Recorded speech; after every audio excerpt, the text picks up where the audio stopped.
Well, the trouble keeps going for Marvel. I want to give you an update on the Marvel's teaser trailer, which is now sitting at 636,000 dislikes. It's not good. It's bad. The likes, of course, slowly moving up now. I think you've seen the extent of likes for this trailer. I think it's done. Obviously, a lot of people voicing their opinion here on what they think about this movie. And this is bad for Marvel and Disney because they desperately need this movie to not only do good, they need people to like Brie Larson and Captain Marvel. They want you to like her. They need you to like her because she's the face of the MCU going forward. It's already starting to happen in the comic books. I talked about this before. Captain Marvel leads new team of Avengers. Marvel cuts multiverse. Now, the reason that I talked about this is because the comics will often set up what's coming to the MCU. This is a very MCU-looking lineup of Avengers here, except for Iron Man, who's dead. But what irritates me about this is Iron Man should be the leader if it's not Captain America, but for some reason, Captain Marvel is stepping up. And, I mean, you got Falcon Cap, Black Panther, Wanda, Vision, Thor, Iron Man. It's a very MCU-looking team. So for some reason, Carol Danvers is now the leader of the Avengers over at Marvel Comics. Not sure why that happens. It doesn't make any sense. It should be either Thor or Captain America, but here we are. So they need you to like this character. And I think there's clear evidence that they're trying to get you to do that in this trailer. For one, they have her showing some emotion. They're trying to make her likable. She actually smiles, smirks, whatever. We could tell it was hard for her to crack that smile in the trailer. But they also throw a dig and put that Beastie Boys song where they say, "Don't tell me to smile." It's funny. So this is bad for them, and they know it. That's why the media is out there putting article after article on this. The Marvels becomes the most disliked MCU trailer in YouTube history. It's a pretty straightforward title, but then you get the Rolling Stone. Brie Larson's The Marvels already has MCU fanboys in their feelings. Just say you hate women and leave. Honestly.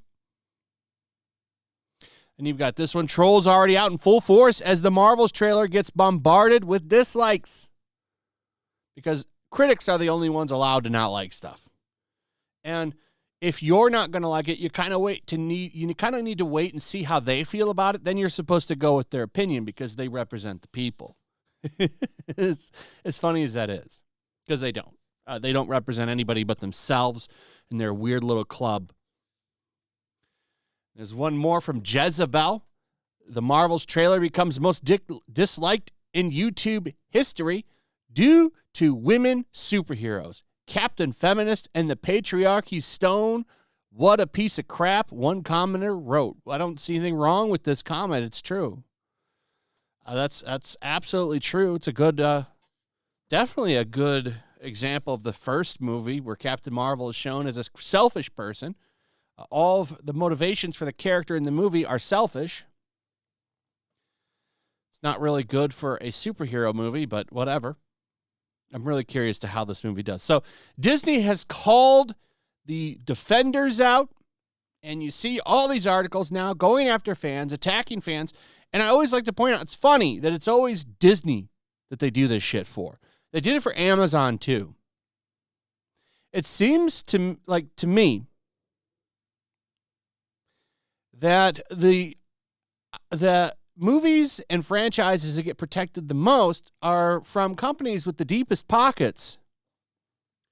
Because when it comes to other franchises, particularly Game of Thrones even, you don't see this kind of coverage. When there's a little bit of backlash on something, you don't see coverage like this. It's always for Disney.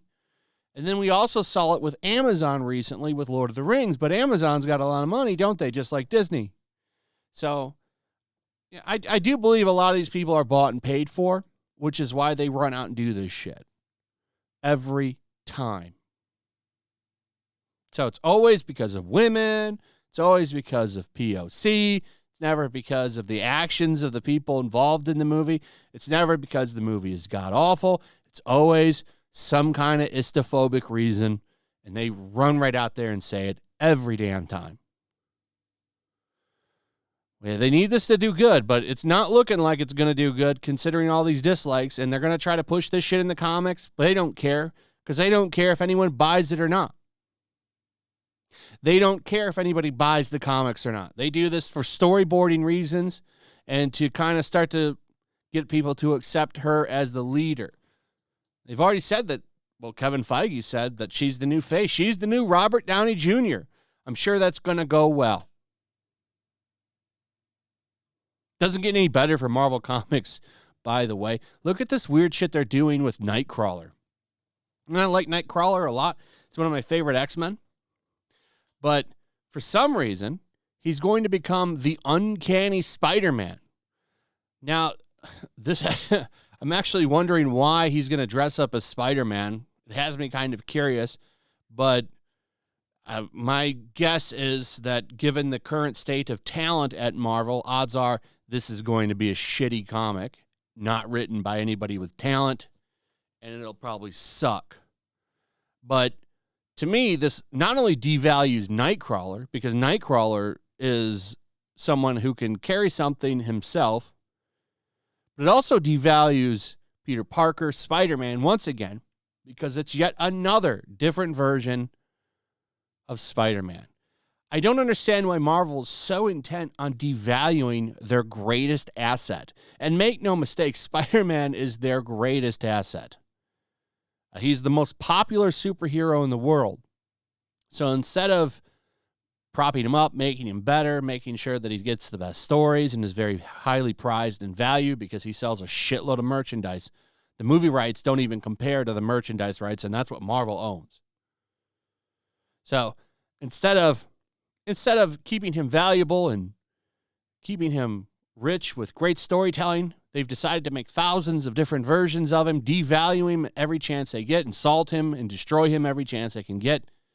And it's like, why are you doing that? Because those thousands upon thousands of shirts and toys that you sell that character depend on him being valuable in geekdom. So I just don't get it. One more thing is the return of the Uniboob. I saw this and just laughed. Look at this. Look at this. This is from Superboy, the Man of Tomorrow, #1. And there's this picture of Supergirl in here. You can see it right here in this top left panel. Where's her chest? She looks like a buff man. Why are comic book artists afraid of drawing women's breasts? Why is a big chest or any features or definition to it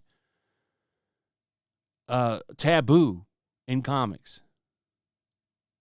Anyway, that's pretty much it. Let me know what you guys think. Also, if you would, please like, subscribe, share the video. Make sure you're still subscribed, hit that notification bell, check out my Rumble and Locals. I'll see you on the next one. Peace. Make sure to check out my Locals. There's a link in the description. It's a fun community that I'm trying to build over here.